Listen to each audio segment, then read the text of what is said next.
maybe a way that we can manage this so that we're not repeatedly running into the same issues. If all our medical things are, all those check boxes are complete, why are we still having horses that are sore? So I attended a really long, lengthy class, became a certified saddle fitter, and so now I will bestow all my knowledge upon you.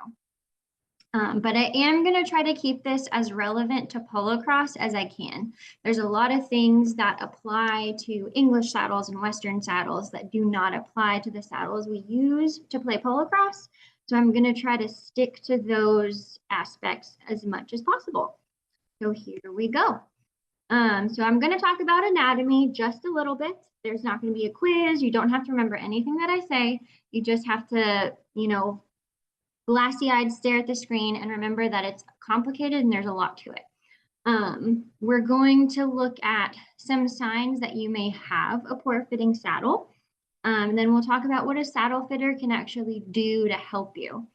And then again, I'm going to go into the aspects of polocrosse that make saddle fitting a little bit more of a challenge.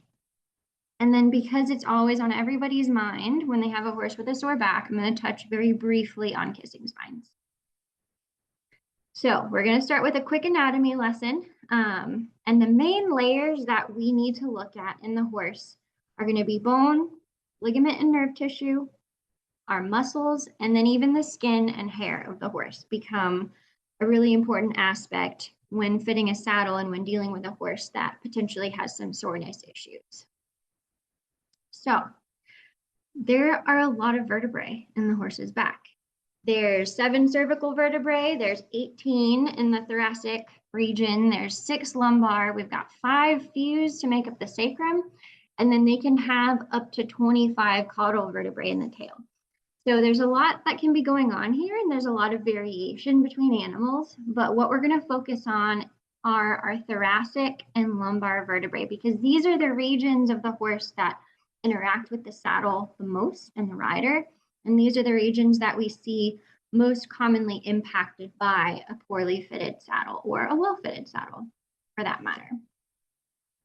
Now, these vertebrae are important not only because the bone itself can be impacted, but we have to remember the bone is there to house the nervous system. So we have our spinal cord, we have nerve roots that are coming out of the spinal cord. We have intervertebral discs, and at the very top, all of that is held together and impacted by the dorsal spinous processes. Now, these are important because in the horse, they're very extensive. Those dorsal spinous processes can be 6 to 8 inches long, and they span from the vertebral body all the way up to the back to sitting just below the skin. And so when we have a horse that is having back pain, we jump to kissing spines. And this radiograph is one that you don't really need to know a lot about medicine or radiology to see that there are some changes here between those dorsal spinous processes, and these can have an impact on saddle fit. And we'll get into the details of that here shortly. Now, the other important aspect of those DSPs is that they are the attachment points for a bunch of ligaments. So we have the nuchal ligament, which is a huge, thick rubber band that connects the back of the head essentially to the shoulder. We have supraspinous ligament, which attaches all the tops of those vertebrae together. And then we have the interspinous ligaments that attach all of the vertebrae lower down between each individual. And then we have the vertebral longitudinal ligament that spans the entire length of the horse from the back of the head all the way down to the sacrum. So when we're talking about pain in the horse's back, we have several different types of tissue that can be causing that pain or be impacted by their nociceptive neurons. And so we can have pain from the muscle, we can have pain from the bone, and we can have pain from the ligaments. So a lot of times we're dealing with a very complex issue here. The main thing to keep in mind about muscles and the ligaments that attach them to the bone is that their job is going to either be to extend or to flex something. That is all they do. They're always extending or flexing or potentially in a neutral position, but that is a summary of what all of those muscles do. And so if you have one that's not functioning as it should because a horse is painful, it's going to impact their performance as a whole, not just in that particular region. To make it even more complicated, there's 3 different layers of muscle over the horse's back. And I'm not going to talk about these in detail. I just want you to know that there's a lot of them, and it's a very, very thick layer of different muscle bellies that are all interacting with one another in every movement that the horse makes. And then at the very top of all of that, we have the skin and the hair.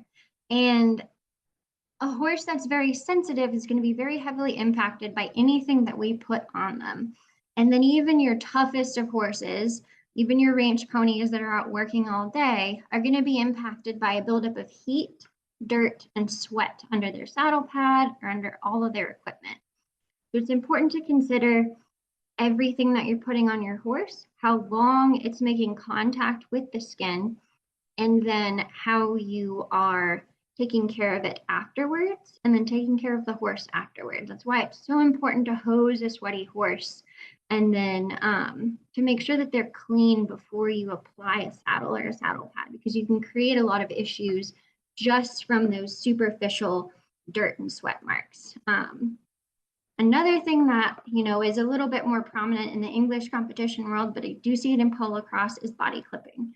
So if you have a horse that has its hair shaved down all the way to the skin, you're going to have to be cognizant of the material that you're putting up against it. If they're used to having a protective layer between them and their saddle pad, and then it's taken away, you may notice some sensitivity due to rubbing from those materials. So just something to consider when you're thinking of the pattern in which you want to clip your horse.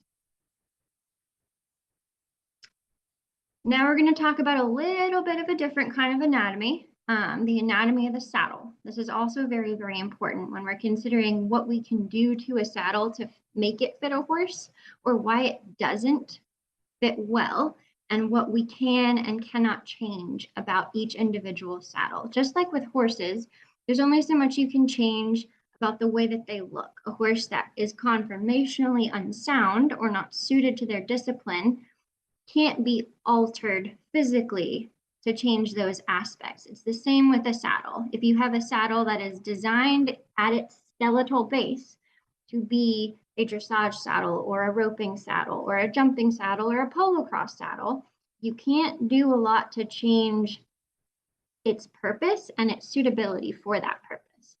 So these are just little things to think about.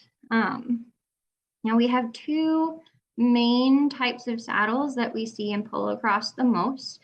We have our kind of classic Australian stock saddle, and we have the more popular hybrid saddle that you see a lot, especially at the upper levels. There's some interchangeable terminology here that can be used, but for the most part, the cantle is the back of the saddle. The pommel is the front. You're going to have a knee block or a pulley, depending upon what you want to call it. And then you're either going to have a flap between your stirrup and the horse, or you're going to have a fender.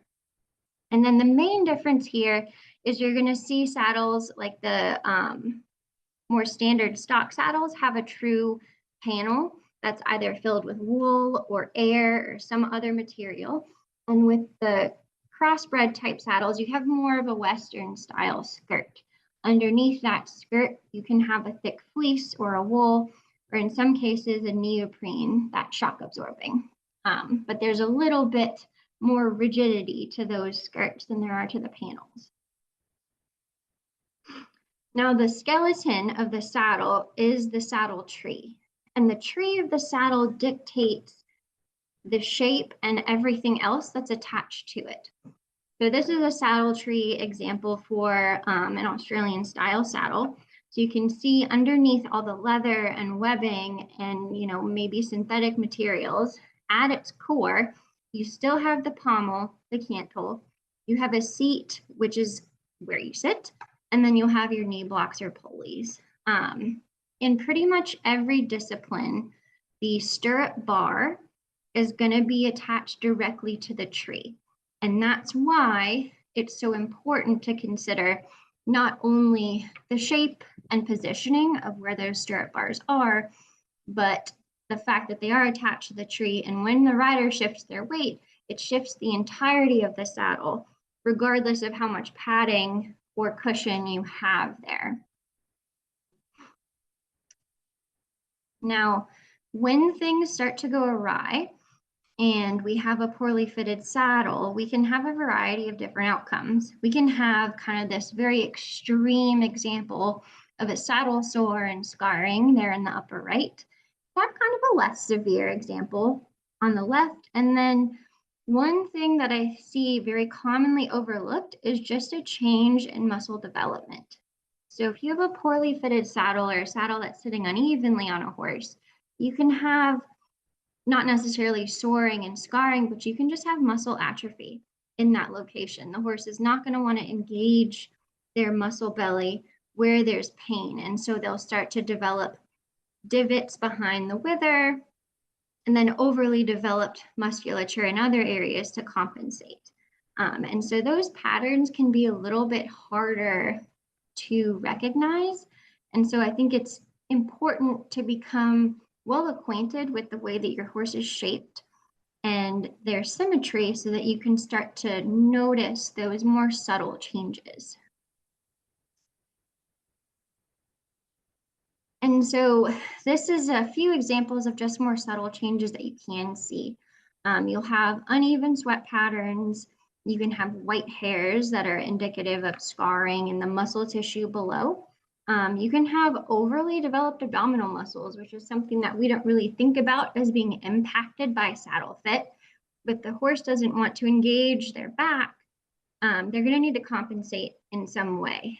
The other thing you can see is muscle atrophy over the hindquarters, which again, not something that we commonly think about in a poor fitting saddle, but that compensation is going to occur somewhere. And sometimes it's not necessarily in an area that has direct contact with the saddle itself. White hairs are actually a really interesting result of a poorly fitted saddle because they don't necessarily occur after a saddle sore. You know, a lot of times we'll see those white hairs on a horse and we say, oh, they had an injury here and this is the result of it. But when you have damage to the muscle and the nerve tissue below the skin, you can also develop these white hairs. And so this is an example of a horse that we actually have here at the farm that previously had very poorly fitted saddles. And so he has some, white hairs spattering around his withers. This will never go away, even if we correct the saddle fit. So once those white hairs and that scar tissue has formed to that degree, they will always have a remnant of it, regardless of what we do going forward.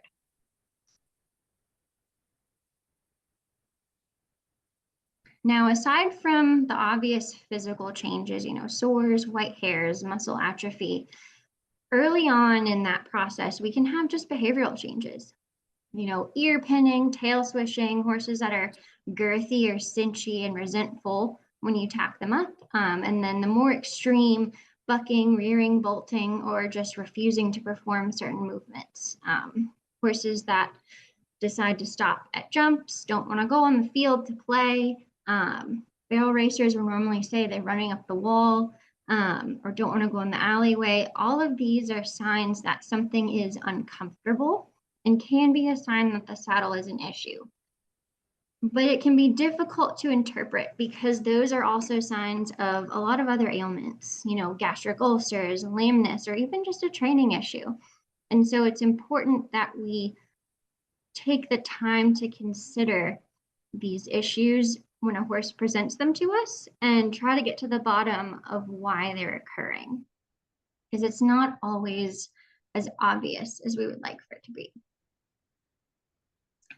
So we have a horse that's performing poorly or has some muscle atrophy, or we're just curious, does my saddle fit? I haven't really thought about it. I've just been riding in it all the time on every horse, and I haven't really taken the time to look at it. that happens. And so what do we do? How do we figure out, is my horse back sore? The simplest way to determine that is to palpate the back with firm pressure and run your hands down the spine. A common mistake that I see many people make when trying to determine if their horse is back sore is they want to palpate with their fingernails, or they take something like a pen and they run it down the horse's back and they say, oh my gosh, look at all that pain and all that reaction. Well, if I took a pen and ran it down anyone's back, that's going to be uncomfortable. Or if you took some fingernails and scratched it down someone's skin, they're going to react negatively. And so I think it's important to pay attention to the manner in which we're palpating a horse's back. I had a client recently with a horse that I saw for, I don't know, probably 15 saddle fitting appointments. And again, we determined that the saddle fit the horse well, she was developing normally, and everything was fine. However, the owner kept making appointments and kept complaining that the horse was sore. She was sore. You know, we palpated her back and she's sore. There's something wrong. And every time I would see the horse, couldn't find anything. And so I finally had the idea to say, you know, let me see how you're palpating her back. What are you doing? And she had really lovely salon nails with some nice sparkles and some nice pointy tips. And she took her hands and she ran them down the horse's spine, and the horse about fell to the ground. And I said, okay, how about we palpate her back without the witch's nails and see what we get? And the mare was fine. And so I learned a very important lesson at that moment, that it's critical to consider the method we're using to evaluate pain. If the method we're using to evaluate pain is going to cause pain, it's not really a fair. Was her dad? Does anyone have any questions so far? Okay, it's kind of weird. So I'm just talking at the screen and I don't have anyone's faces to see. So another aspect that I think is important to consider is not every horse that has back pain is going to be reactive to palpation, just to make it more complicated. And then not every horse that's reactive to palpation is going to have radiographic changes. I had another patient recently that was always very reactive to just general behavior. He was snippy, he was bitey, he was always very worried. And the owner said, you know, I wonder if he doesn't have kissing spines. And I said, you know, there is no clinical sign of back pain in this horse. I would palpate his back, he would never react, he was always fine with that, but he was just generally worried and uncomfortable. And so finally we just took some x-rays. We're like, let's just answer this question. Let's find out for sure. And he had some of the most horrific bony changes to his spine that I've ever seen. And so horses are not always the most honest in the way that they communicate that they are uncomfortable. And so sometimes you have to do a little bit of investigating. And I've learned to go with an owner's gut when they know a horse very well and they say, listen, doc, there's something wrong and I don't know what it is, but I think he's painful. There's usually a reason, and sometimes you got to just do a little bit of extra digging. Now, I have a personal horse that is incredibly back sore after a hard day's work. He will about fall to the ground if you palpate him. And I took radiographs and I was like, you know, I'm going to be taking this horse to surgery. He's got to have the most horrific kissing spines I've ever seen. And he had the most beautiful, consistent spacing between his dorsal spinous processes and no bony change, nothing. So I finally figured out that this horse was just extremely sensitive to his saddle fitting. I had to be probably more in tune to those finer details than with your average horse, and I have to reassess him about every 3 months and make adjustments to his saddle as needed. And that kind of solved our problem there. So not all of them read the book and not all of them are going to make it easy for you to figure out. But if you ever have questions, consult a professional. And sometimes your professionals have to consult other professionals because horses are a little complicated.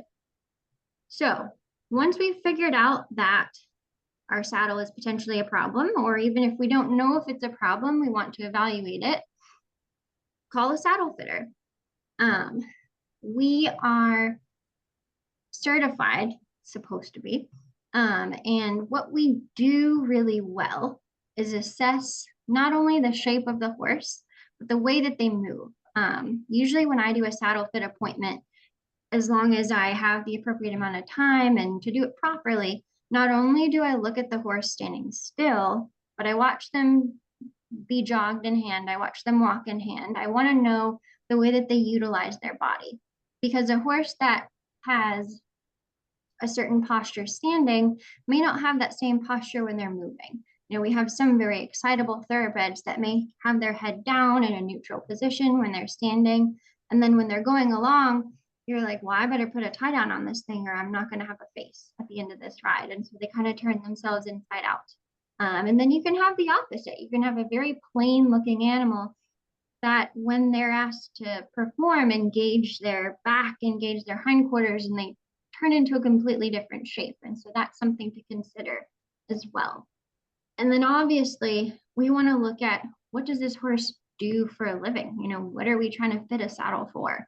It doesn't do me any good to fit your horse with a lovely dressage saddle if you're wanting to go rope cattle.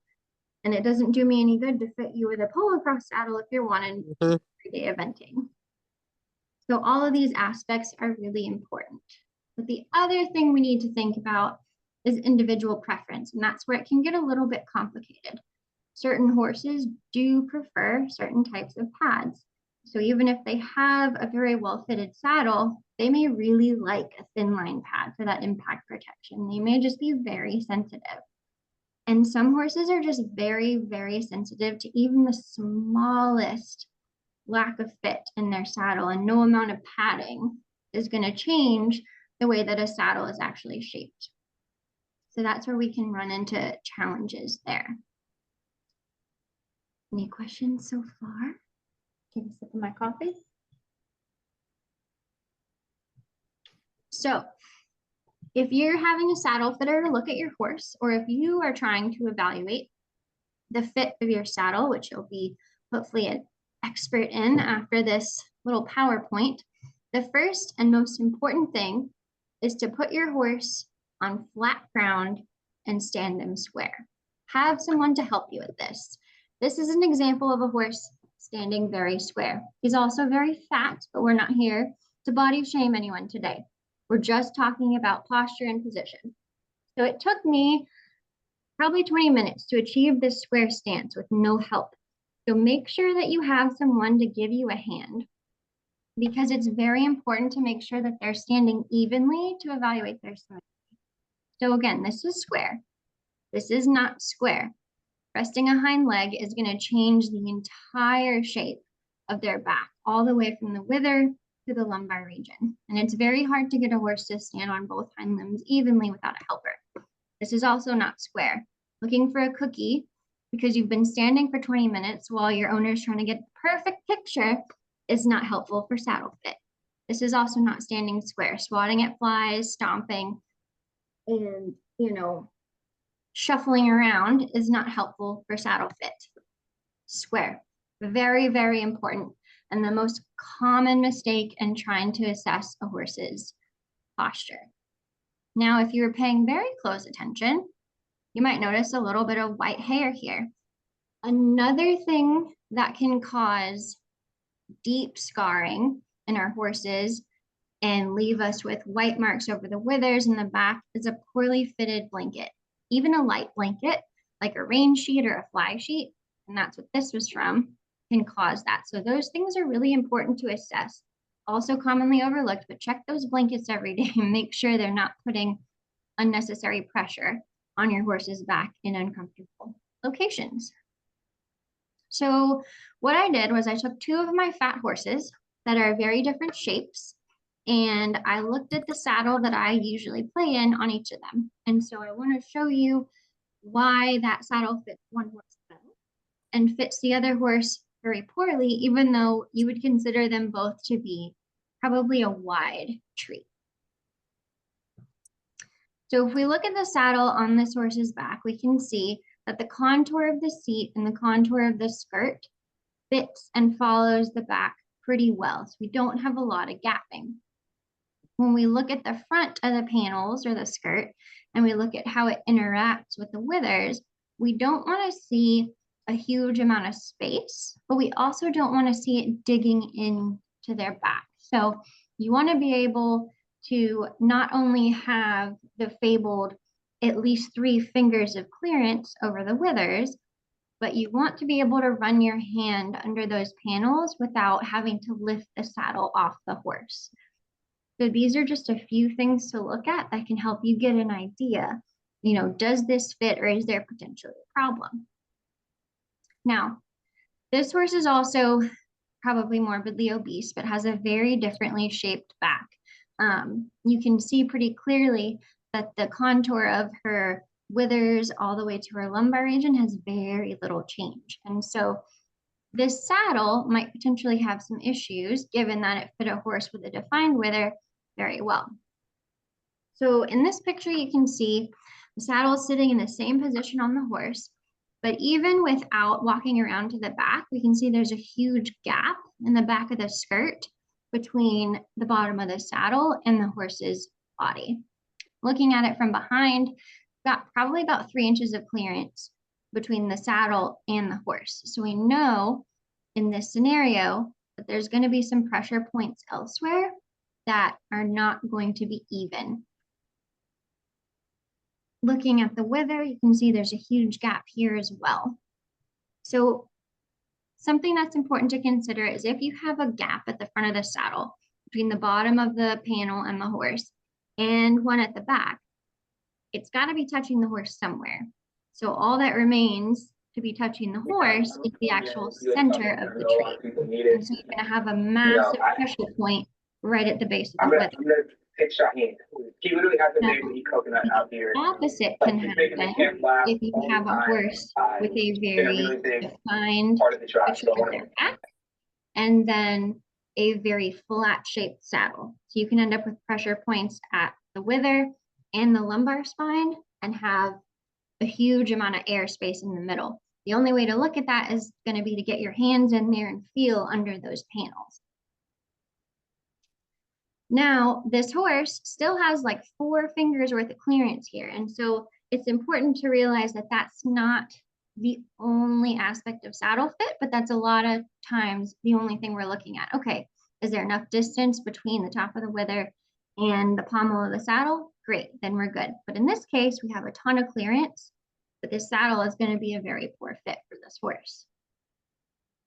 Now, we can define that issue by giving it some terminology. So rock would be the degree to which the shape of the saddle changes from the front to the back. And so it's essentially the degree of curvature in the tree. The first horse we looked at had a defined wither, and the saddle is designed to accommodate that. But the second horse had a very flat back, so there's too much curvature or too much rock in the tree.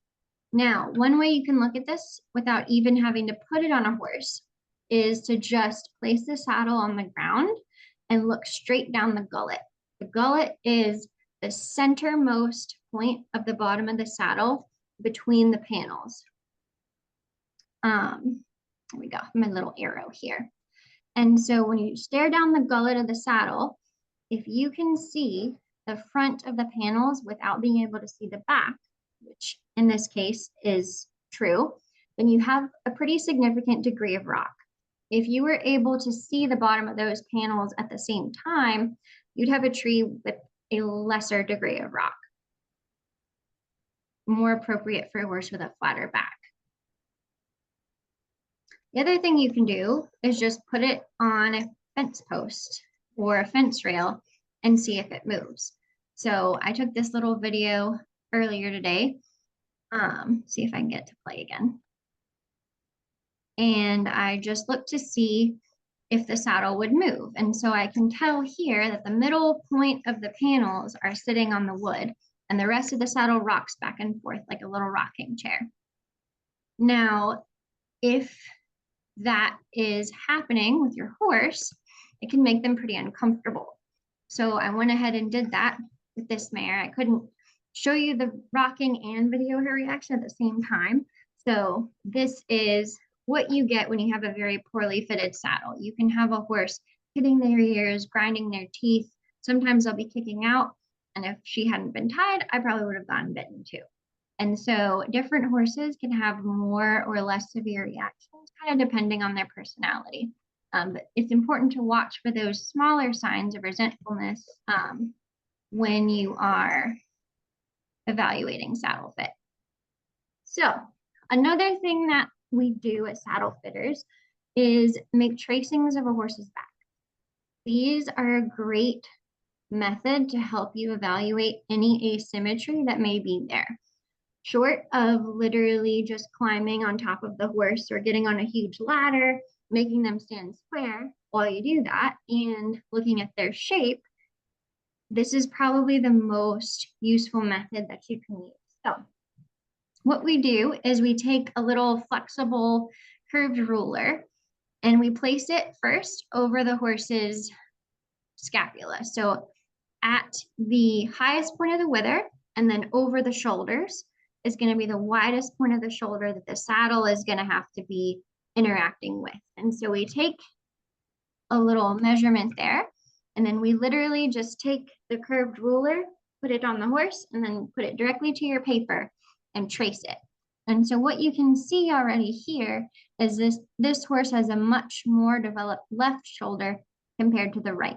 And so that's going to lead to a significant change in the way the saddle interacts with the horse, because most saddles are going to be built symmetrically and not intentionally crooked. The next measurement we take is at the tree point. So this is the most forward point of the skeleton of the saddle that we talked about and where it's going to sit on the horse's back. Those are the tree points. So that's going to be just behind the highest point of the wither. And as you can see in this particular case, we continue to have significantly less muscle on that side, on that right side of the horse compared to the left.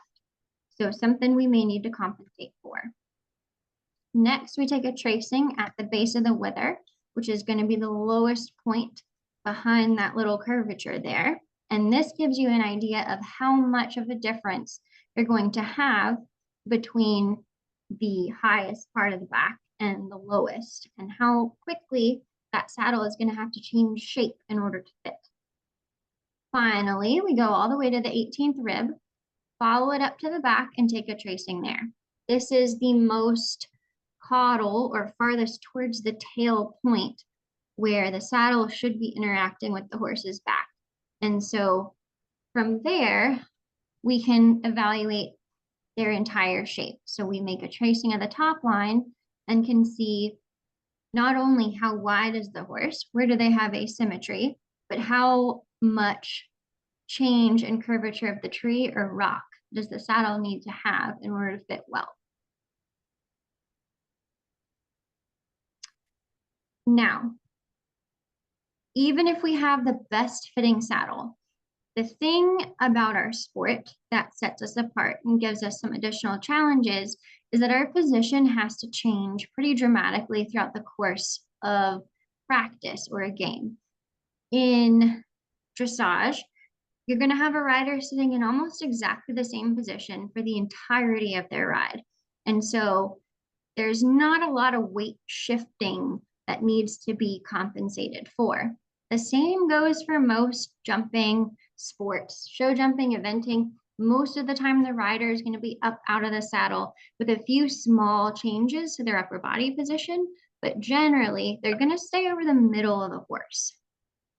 In polo cross, that is not the case at all. Sometimes we're sitting in the middle of our horse trotting along, and sometimes we're leaning off the side, our horse is extended and galloping, you know, we're running into other people. We have significant changes in our position that our saddle has to be able to account for without making our horse uncomfortable. And so this presents kind of a difficult component to our saddle fitting. And so what we need to do is look at not only the shape of the saddle, but also the materials underneath and how they're going to interact with the horse's back. To make it even more complicated, you got to make sure your saddle is in the right position. This sounds a little silly, but most people place their saddle far too forward on the horse's shoulder. If your saddle is sliding down your horse's back throughout the course of a ride, that means it was placed too far forward. It's going to slide back to where it sits comfortably, naturally. An easy way to assess this is going to be to look at your girth. And there should be about a hand's width of distance between the horse's elbow and the front of your girth. For a lot of people, that's going to sound like their saddle is way too far back, but I encourage you to look at the placement before you ride and after and see if it has moved. Just something to consider. Another fun thing that we can do to adjust our saddle fit and stability is going to be anatomic girths. These are available in all styles, Western English and Australian, and they are designed to accommodate different manners of movement in the horse, different shapes of the chest, and essentially the size of their shoulder.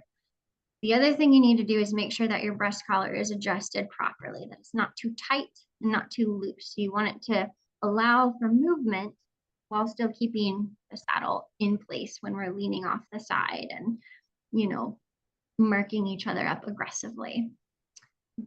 Another thing that I wanted to touch on, just to make everything even more complex, is going to be adjustable gullet systems. So Wintec saddles, Bait saddles, and a bunch of other brands now advertise adjustable gullet plates. This plate sits just below the pommel of the saddle and can change the width of the pommel. Now, what that doesn't mean is that it changes the shape of the entire saddle. I think that these systems are excellent and it does help you fit a larger variety of horses. However, it doesn't change the shape of a tree. And so while you can make your saddle more narrow or more wide, if you have a horse's back that is not suitable for the shape of the saddle, this is not going to change that aspect for you. And then not only do we have anatomic girths, but we have all kinds of varieties of anatomic girths. So that's one thing that's difficult to assess, not in person. So if it's something you're interested in, doing your research is definitely important, because I have seen instances where an anatomic girth actually causes more discomfort and can create some rubs if it's not the right shape for the horse. Now, the other challenge that we run into in our sport is we just don't have a lot of options. You know, we don't have a used tack store that we can run down to, take home 20 saddles and try them all on our horse. We're lucky if we have a few that are reasonably in good condition and comfortable to ride in. Now, sometimes that means we have to get a little creative to make things work. And so you can use thick pads to make a saddle that is too wide for a horse, but an appropriate shape, fit them a little bit better. I call it building a top line. If I have a skinny thoroughbred that needs to fit in my quarter horse's saddle, I can make him a bit wider with some saddle pads to make it work. You can also use shims to help, to a degree, accommodate for an inappropriately shaped saddle. So for my very flat horse and my very curved tree, I could add some shims to the front potentially to lift the front and make it fit her back a bit better by essentially changing the shape of her back. We also have an incredible variety of materials that can be used for saddle pads. We have non-slip pads, we have shock absorbing material, we have moisture wicking material. And so a lot of this is just down to personal preference. And sometimes that personal preference is the horse's preference and not necessarily our own. So things to consider. I'm a big fan of non-slip pads. Some horses don't like that material on their skin, and so they react negatively towards it. Now, we've fit our saddle, we've looked at our horse, we've got all of that going really well. Even under the best of circumstances, with a properly fitted saddle, your horse can still get back sore because they're horses and it can't be that easy. What we need to do in these situations, when we know the saddle fit is good and we don't have a horse that has, some anatomic issues or hissing spines to deal with, we can address this through strength training and strengthening those muscles, because those muscle groups work hard. And a horse that's galloping, and a horse that's trotting, and a horse that's making sharp turns, they're utilizing all those muscle groups together. And so we need to strengthen the back just like we strengthen the cardiovascular system. And then just like any other athlete, body work is really important. Massage, chiropractic, acupuncture, MagnaWave, all of these things can be very beneficial in recovering from hard workouts and strengthening our equine partners. And then in cases where we do have true medical issues, work with your veterinarian on finding the right therapy. Sometimes NSAIDs, sometimes muscle relaxers, and sometimes mesotherapy is very necessary for a lot of these horses. Now, like I said, and promised I would, I'm going to very briefly touch on kissing spines. So what this is the dorsal spinous processes of the vertebral bodies are too close together. And so what can happen is they start to interact with each other and cause bony changes to one another. This can also, if you can imagine, cause some stress on the ligaments between each one. And so this is a very complex condition that is becoming a little bit more, not popular, but something we're more aware of in a lot of our horses. And there's a large percentage of the performance horse population that does have changes to their bone. And it's not necessarily a career-ending issue, but it's something that we just need to learn how to deal with on a case-by-case basis. So in summary, got a little longer-winded than I meant to, but use the resources that are available to you. If you have someone that you know maybe isn't a saddle fitter but knows a lot about it, seek out their counsel in looking at your horse. Talk to your veterinarian, talk to your trainer. People that are there to help you want to help you. And I know I love talking about people's horses and their backs, even if I'm not at work. So don't hesitate to ask people around you that know this information. And then stay aware. Your horse will tell you if they're uncomfortable. Not necessarily going to be nice about it. They're not necessarily going to be subtle about it, but be willing to listen and get to the bottom of what may be causing those behaviors. And then sometimes you just have to get creative. I have sewn together plenty of saddle pads with different layers of felts and shims to try to make them fit better.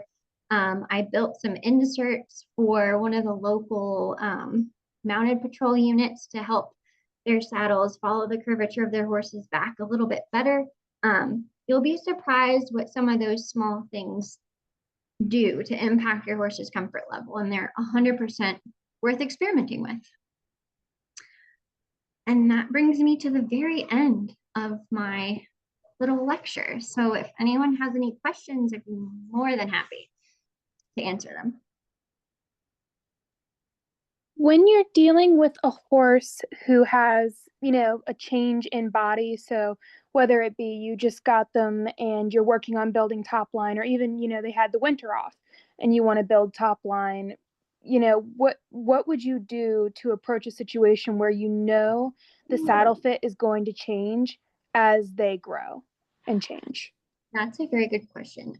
And so what I like to do is, even if you're not a professional saddle fitter, take tracings of your horse's back. You can order a little flex curve ruler on Amazon. You can get it at a craft store and just trace that outline and figure out where your starting point is.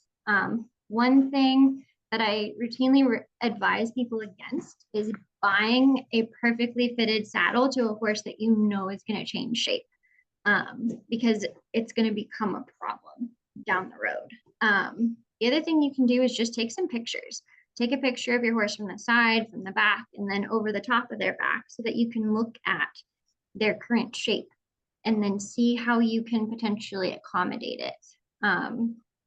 As far as exercises for building top line, you know, we do a lot of cardio work and a lot of high speed, high intensity work with our horses in polo-cross, but that's not necessarily necessary to bring a top line into a better condition. Walking over small obstacles, forcing them to engage their core, walking up hills, even backing up small inclines does a lot of good for building the top line.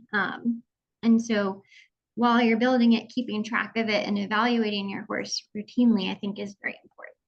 Does that answer your question? Yes, thank you. Okay. It's Stacy. I'm looking through about 1,000 pictures from the tournament, and I have a question.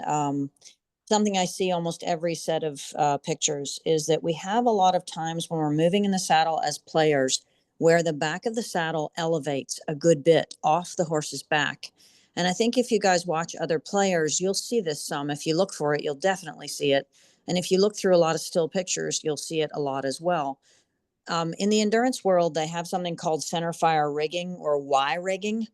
And I didn't know whether you've had much experience with Y rigging and if there's a possibility that that might be useful for us in our sport. And I sent you, Dr. Boz, a photo that I just looked at through my edits with an example. I don't know if you can see it at this time, where the player is moving forward for a ball and the back of the saddle is easily a hand's width up in the air. That's a great point, and that's a very great question. I've actually seen a few people use that kind of Y-shaped or center fire rigging. I do think that it helps a lot. The other thing that is very important that I think a lot of us don't consider, especially in high speed levels, is an overgirth. That is designed to sit where the rider is supposed to be sitting, even if you are not in that position. That is what it is designed to do, is to hold that saddle in the appropriate position, even if you're hanging off the side of your horse. It is a little tricky in those scenarios. I do think that polo cross saddles, for the size and the extent of the skirting that we have, were originally designed to be used with a back cinch or a back girth. But we don't use those in polo cross because that's one more thing that could get caught on a spur or whatever else. But I do think that there's a place for the Y rigging in our sport. It just may take some creative installation. But I also think using an overgirth is very beneficial. Okay, thanks. I wish I had candy to like throw at people. Ask a question, get some candy or a prize.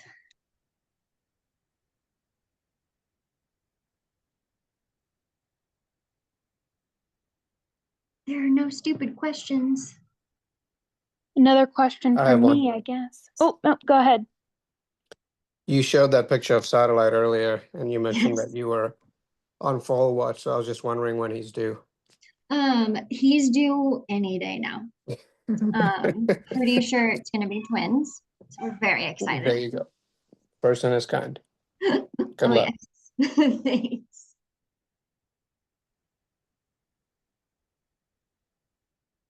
So my other question had been, you spoke on anatomical girths or, girths that are kind of in place to correct some issues that you might run into. Do you find that an anatomical girth or something of that nature could help that saddle raising off the back of their backs type of a problem, since we're already on that track? Yes, I do think that it can be helpful. As long as it does fit the horse well. Usually when I see a saddle that's coming that far off the back, I'm wondering if it already has a little bit of a poor fit to begin with. Because in order for a saddle to move that far, it has to start without making contact to begin with. And so we're potentially having a situation where the saddle may be a bit too wide. And that's why it has so much room to move so far down in the pommel and so far up in the cantle. But I do think that an anatomic girth in those situations does help move the pressure point of attachment from the very front of the saddle where the tree point is towards a more centralized balance. To make it more complicated, that's also dictated by how the girth billets are attached to the tree. And so it's an issue I see a lot in dressage horses, the tree point billets, where the billet is attached to the tree at the most front aspect of it, can create a lot of pressure in that specific location and cause a little bit of movement in the back of the saddle. So that can even happen not in a high speed sport where you're not half falling off your horse. So the short answer is yes, those anatomic girths can help. The long answer is it depends on how the billets are attached to the tree.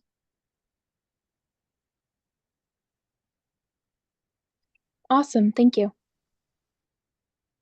And I guess if you want to PM me, if you were at the tournament this weekend, I'll keep a special eye out for your saddle, and I will tell you if your saddle is flying in the air. Stacy will let you know.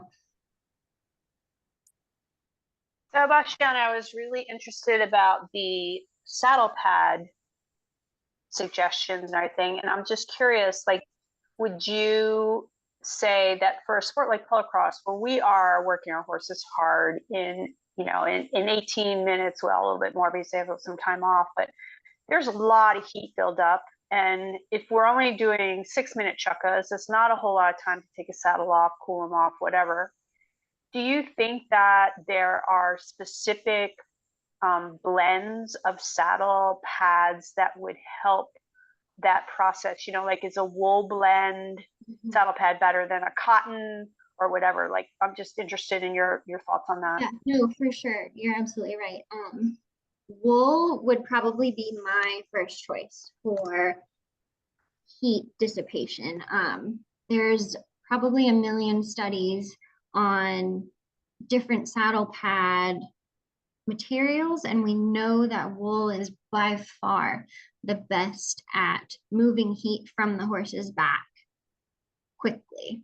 We know that neoprene is probably the worst at doing that, but on the flip side, you may have a horse that you can't stay on without a non-slip pad because it's shaped like a propane tank. So those are things to consider, but my choice would definitely be a wool blend or a completely wool pad. And that's also generally my choice for a horse that's going to be under saddle for a long period of time. So if we're out for hours and hours and hours with cattle or whatnot, I'm always reaching for a wool pad to keep my horse's back a little bit more comfortable.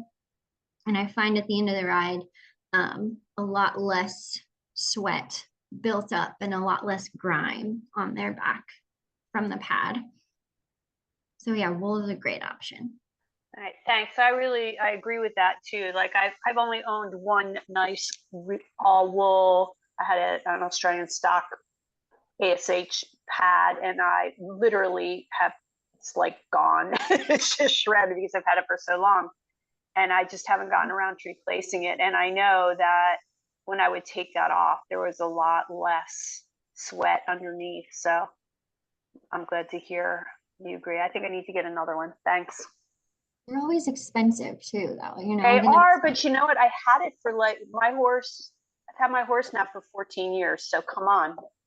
Like, that's how long I used it. Money's worth then. That actually Exactly. reminds me, one thing I didn't talk about in detail, but that if you go on a Google search on saddle fitting and how to determine if your saddle fits after this, you'll probably see something about sweat patterns on a saddle pad.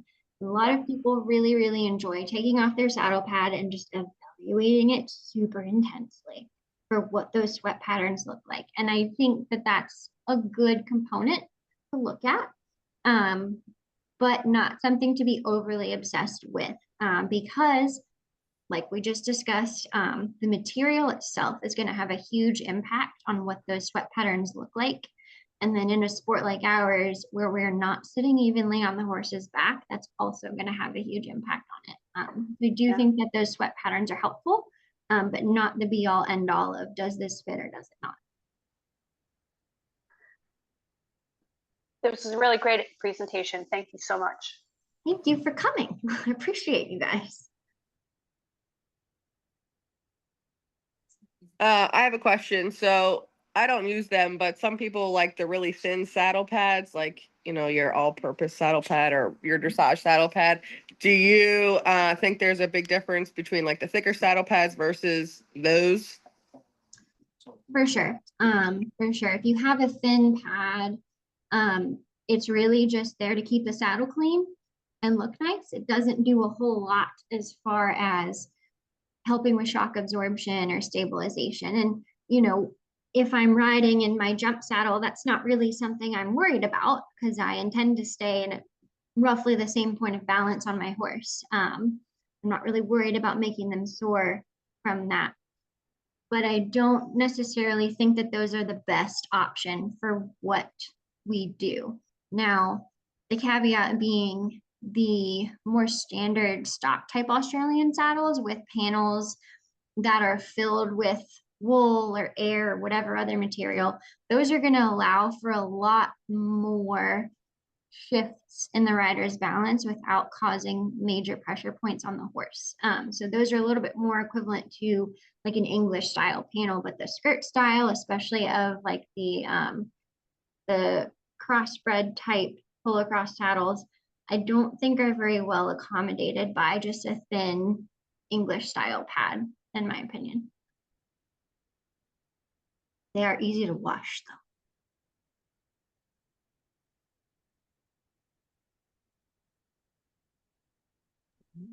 Any other questions? Complaints. Complaint.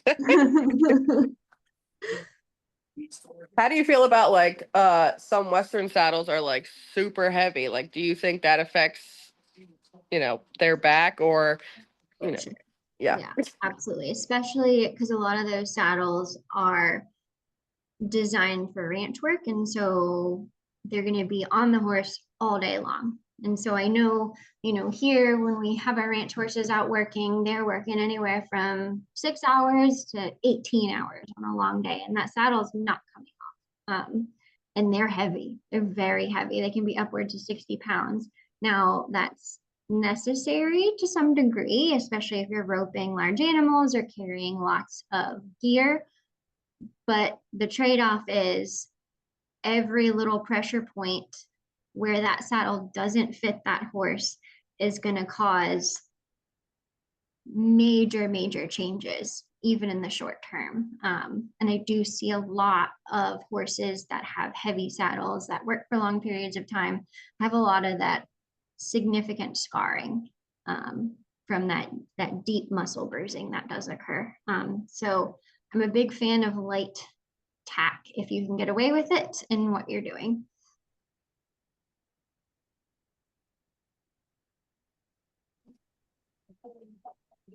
Anyone else before we let y'all go?